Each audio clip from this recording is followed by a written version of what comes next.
Hey guys, what's up? Welcome back to another Golden Reviewer gaming test. Today here we have the 4 best SoC of mobile world in 2021, and it will be an epic battle. It's the Huawei Mate 40 Pro with Kirin 9000. We have the Xiaomi Mi 11 with Snapdragon 888. Then the very new Samsung Galaxy S21 Ultra with Exynos 2100, supposedly comeback for Exynos. And of course, last but not least, the Apple iPhone 12 Pro Max with Apple A14 in-house SoC. Today we are going to run the most demanding mobile game, Genshin Impact, on 4 of these devices, side by side, all with real-time FPS and power consumption figures. And I think that comparison is going to be very interesting. Before starting, I would like you to check out my last video, which I explained the problem with Galaxy S21 FPS meter issue with the Genshin Impact game in particular. So that will explain some of the discrepancies of the result from my video and other people's video. So you see someone else testing the S21 Ultra and achieve a very stable, amazing 60 FPS. Take that with a grain of salt. Definitely check out that video. I explained it very clearly. So without further ado, let's start.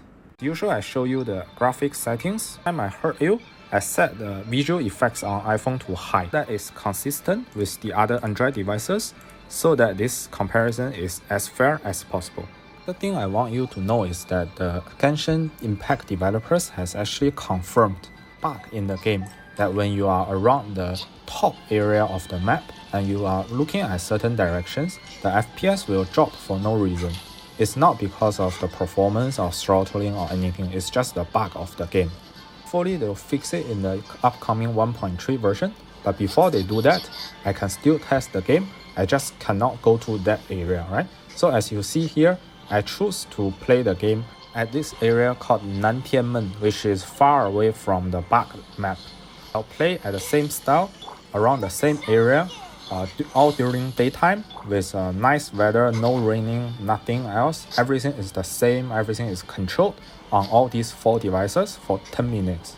This is as good as you can have, as fair as possible, one of the most controlled comparisons out there, right? Okay, and I think many of you may find this interesting, so I won't fast forward this time. You can take your time to view the 10 minutes footage, and at the end, just as usual, I'll show you all the results and I'll give you my 2 cents. Okay, so you can choose to watch the footage or you can fast forward to the end now. And another thing, by the way, if you feel the image quality is a little bit different on the iPhone comparing to the Android devices, that's because the recording device are different. So I record the Android devices with iPhone 12 Pro Max, but I record the iPhone 12 Pro Max footage with Xiaomi Mi 11. Apparently the video color profile and the style and the exposure are a little bit different, but that's nothing to worry about, okay?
behind schedule.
We're way behind schedule.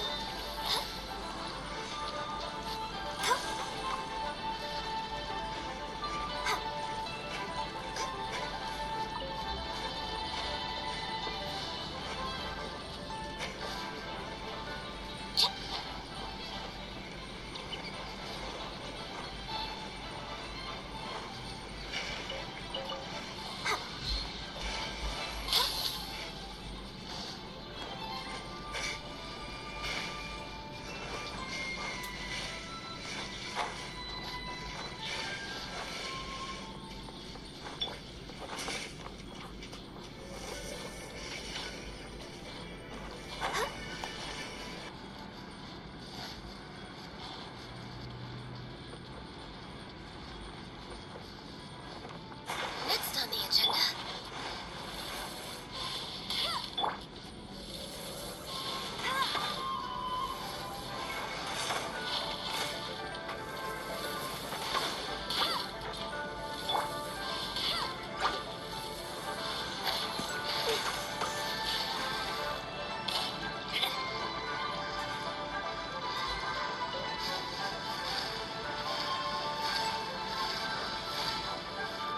Bet you can't keep up with me. Bet you can't keep up with me.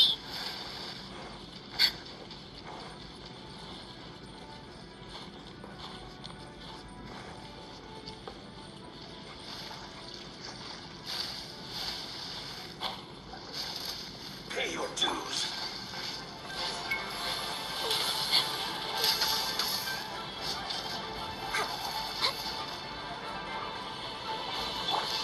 Let's dance.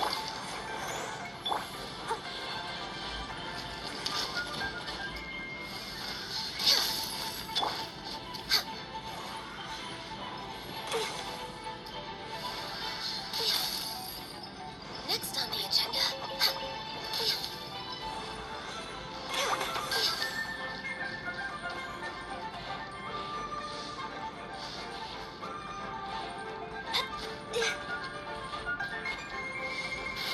Next on the agenda.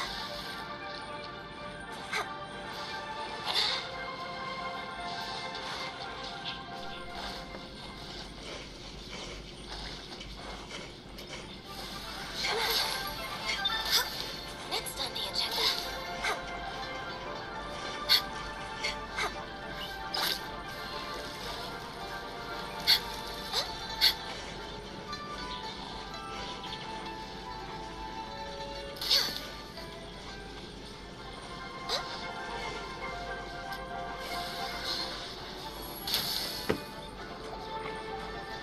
Now we've finished the 10-minute gaming session, and let's compare the results.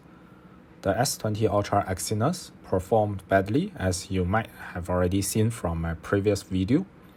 The average FPS is merely 35, which is actually not much improvement from the Exynos 990. The Mi 11 actually achieved the highest average FPS here at 55. The Mate 40 Pro is not far behind at 52. These two devices are actually very aggressive when it comes to thermal management. So these two devices allow the CPU and battery to go up to a higher temperature compared to the Samsung and the iPhone. So they have much higher FPS. And when it comes to the iPhone, we are all quite familiar with how it performs. It's able to maintain a 60 FPS for maybe 2, 3, 4, 5, 4 minutes, depending on a few factors. But anyway, it's around there. And after that, we'll throttle to about 40 FPS. And then if we look at the power consumption, this is what I mean by Xiaomi and Huawei are very aggressive. You see their power consumption all exceed 7 watts, which is much higher than that of Samsung and Apple. Samsung has an average power consumption of 5.6 watts, while the iPhone is only 4.2 watts. This is actually reflected in the device temperature. Towards the end of the game, I feel the Huawei and the Xiaomi become very hot to an extent where I can't really hold them comfortably, while the iPhone and Samsung are still okay to hold. They are just say hot, but not that hot, okay? And here is all the results put together for you to see. The most interesting one, of course, being the average FPS and the average power consumption. So overall, I think the iPhone and the Xiaomi and Huawei, they have their different characters. They have strengths and weakness. But overall, the Samsung Exynos 2100 is not as good as the other three. Its power consumption is not that much lower, and FPS is much lower. I don't think it's a good SoC to play this game at least. Alright guys, that's all for today's comparison. Hope you liked the video. If you enjoyed the video, give me a like and share it to your friends. And of course, don't forget to subscribe for more such comparisons. Okay? See you next time.